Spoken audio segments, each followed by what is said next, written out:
Heads up guys, I have a confession to make. My computer was slowly going insane when I recorded the sound bites for this video, so I'm trying to fix it later down the lines so you don't have to hear any sound problems in the future, but for now, I'm really sorry. I hope you enjoy the video regardless.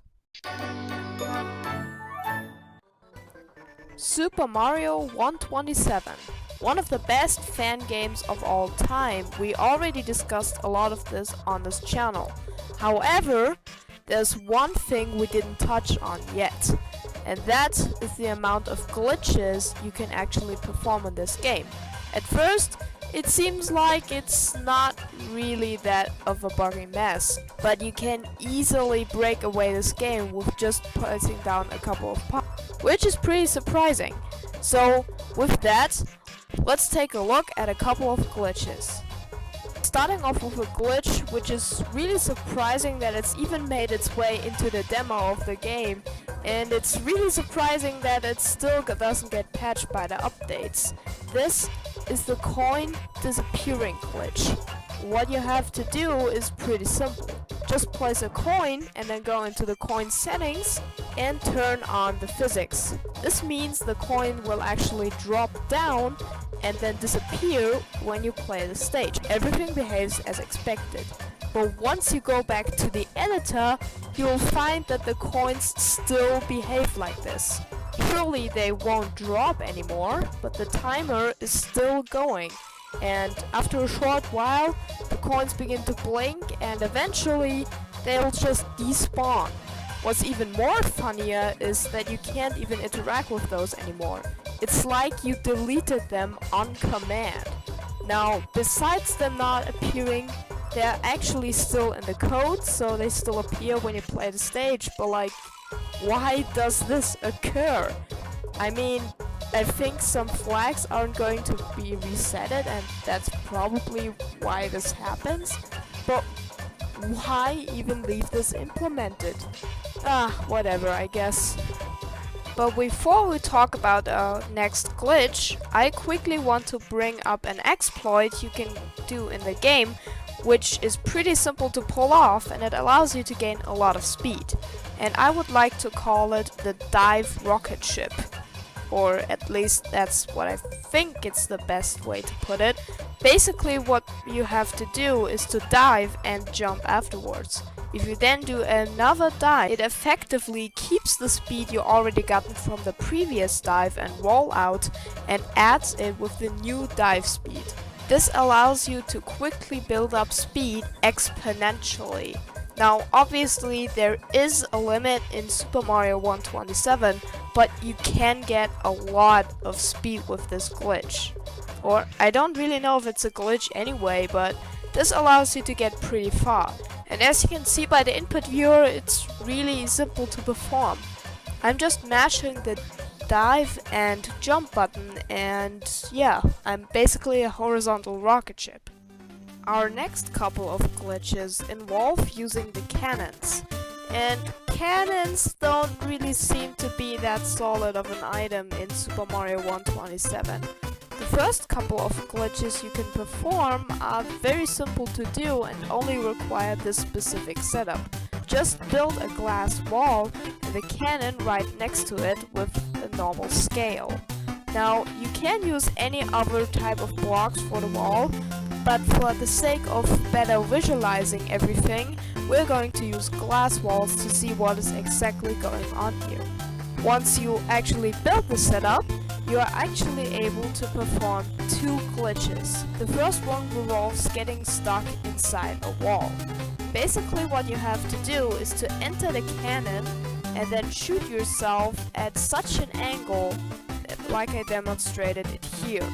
The thing is, it is really important that the left edge of the cannon is slightly showing up, but any other part of the cannon is directly inside the glass wall.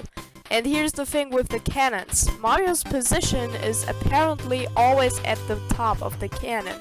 So when shooting outwards, Mario directly touches the glass wall and gets stuck in it.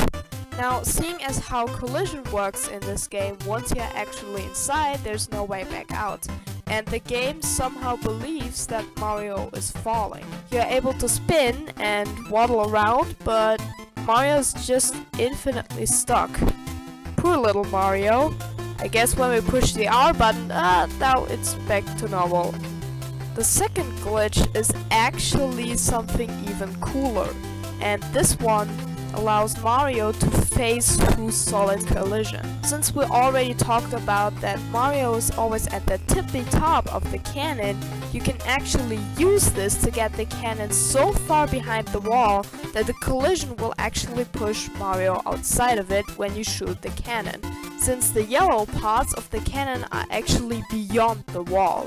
So yeah, Mario is kind of a magician. He can go through walls. The next glitch I want to show you is something that I discovered by accident when I was toying around with the editor. I literally placed down a Goomba and started the stage with Mario and Luigi, and yeah, this happened. The Goomba just froze in place for some reason. I don't quite understand the physics of these Goombas, but he just froze in place and he never dropped down. That is, until I jumped off the ledge as Mario, because then the Goomba unfreezed for a moment before it came immobilized again when Mario respawned. That is really weird, but afterwards he had no collision, so I did a test and moved Luigi onto the same spot where the frozen Goomba was. I jumped off as Mario and yep, Luigi was hurt. So, yeah, that is a really strange behavior. But the really interesting thing is that this doesn't actually occur when you jump off the ledge as Luigi instead of Mario. The Goomba stays frozen. So I guess it's Luigi's fault after all. Sorry, bro. But anyway, the next glitch on our list is a really interesting one, and it was discovered by Enlite. Or Enlite? I'm sorry, I didn't quite pronounce your name right. Anyway, so Enlite found a very strange quirk in the way how Gelectros and seesaw platforms together can destroy the game. Just place down this setup where Mario spawns on the right side of the seesaw. Then Mario will bounce off the right Gelectro to the left one. Then he'll bounce back from the left one to the right one.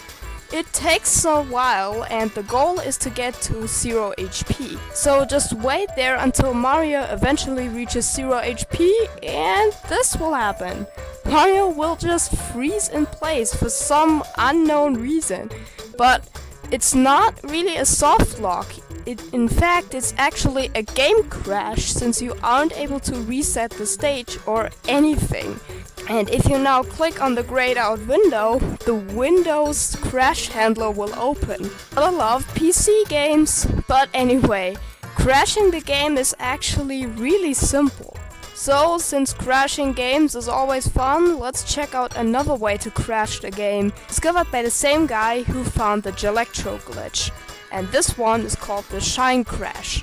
All you have to do is place down a Shine sprite and then go into the menu. If you now add a tilde into the description or the name of the shine, then quit out of the stage and hit the S block to save your stage, the game will crash.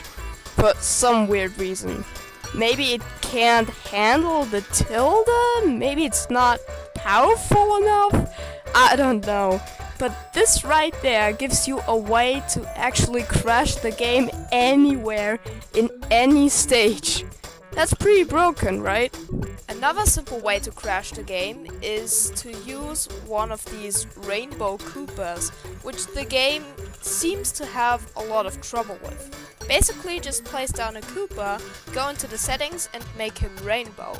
This means that he will be completely invincible, but the game seems a little bit confused if you actually ground pound this Koopa, as it won't damage Mario, but instead just crash the game altogether. Why not, right? Alright, that's it. I'm finally done with these crashes. Let's actually move on to actual glitches. And one of them is actually an exploit, which is really useful, but also seems to be pretty hard to perform. And this is called the wall ground pound climb. And it's a very complicated trick of climbing up a wall by repeatedly mashing the ground pound button. As you can see by the footage, I wasn't able to record this myself, and that's because how pixel perfect this is. I tried it for over an hour and I just couldn't get it to work. So I want to give credit to the Discord user Hob193, who actually recorded the beautiful footage we are looking at right now. And as you can see, with enough precise timing, we can actually make it up top of the wall. Now, even though this is very precise, it has a lot of potential for the future. Next is a glitch which is really hard to name because I don't quite know what happened here, but I would like to call it the Mario water trailing glitch. I think that's the best way to name it. Please let me know in the comments down below. Anyway, so @symbol, who captured this footage, actually was just toying around, inputting different things and not really paying attention apparently, and somehow he made it so that water was trailing out of Mario as he wasn't even using the flood pack. I mean, just look at this. This is a little bit cursed, isn't it? Now I have no idea why this occurs, it just does. Our next glitch is basically the same, and it was discovered by the phenomenally named Discord user Piece of Trash in a Video Game. Okay. Well, anyway, he discovered something very similar to the water glitch. Basically, what went wrong in his video was that Mario was just frozen in his normal animation. Piece of Trash in the Video Game could move around, but that's about it. And now, the glitch you've all been waiting for throughout this episode. The one glitch that I saved for last. The most powerful glitch in video gaming. The black hole glitch. Yep. I'm not talking about Mario Maker's black hole today, by the way.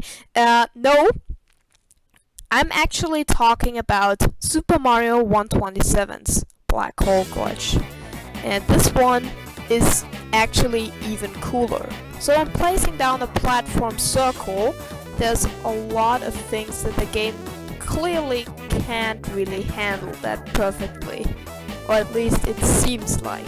At a specific platform count, you'll actually be able to give yourself a lot of speed or even shoot off screen once you jump into the platform ring. I'm not really certain why this occurs, but anyway, those can actually give you a lot of speed, and if you add a lot of more platforms, like I did here with 200 platforms, then you will be able to lag the game. I haven't tinkered with the footage here, that's literally how fast the game runs. I mean, it's not really surprising considering how many platforms are on screen, and seeing as stuff never deloads in Super Mario 127, this means that you can actually create lag for the entire stage, which is pretty nifty if you want to make a tutorial stage, for example, in which you would teach the player certain mechanics. That's obviously great for practice reasons, as everything is a bit slower. But, and here's the huge but, this is not nearly the most powerful application of the black hole glitch. Because the black hole glitch allows you to do something even crazier. So, this crazy thing goes on way further. The applications you've just seen are just a little snack of the power that this glitch can provide. It's like 0.01% of the power and its full power will unleash if you spawn Mario inside one of these platform rings. Because if these platform rings have 19 platforms or more, this will happen when you launch the stage. Mario just gets so much speed from this glitch that he'll actually shoot off screen and stay there for the entire stage. You can move around the stage and see the top bars and such, but Mario will always remain off screen. Why? Like, that is an honest question. Why does this occur? But anyway, this is definitely the most powerful glitch I've seen in this game. Maybe even the strongest glitch I've seen in gaming. And that has something going for it. But anyway, I was kind of testing around with this glitch when I discovered it at first. And there's only two theories I could come up with. The first theory is that Mario is just locked out of the level. Like if there was a huge invisible platform just above the out of bounds barrier, which, I mean, it could be. It would make sense. But then there's also the second theory, and that is that Mario is still gaining speed from this wheel, from this platform wheel, and therefore he isn't able to come down at any time. Which is, you know, it's really powerful. Like, why does this happen? I actually tested it whether Mario would actually stay there forever, and surely enough, I let Mario ground pound for 10 minutes straight, and nothing happened. So, yeah, Mario's now just infinitely stuck up top here. And with that being said, thanks for watching this video. If you enjoyed it, please leave me a thumbs up, as it will help me out a bunch. And also it will boost YouTube's algorithm, which would be really nice. And if you like this game and want to see more of it, make sure to subscribe, as I will do a lot of content on this game. If you want to send me your own Super Mario 127 stage that I can play, I have a link to a Google form down in the pinned comment or at the top of the description. So if you want me to play a stage, then feel free to leave it to me at this Google form. And with that being said, let me know down in the comments below what you think of this glitch episode, because I may do more of these glitch episodes if you're interested. And with that being said, have a nice day, shooting off screen and not coming back, and I will see you next time.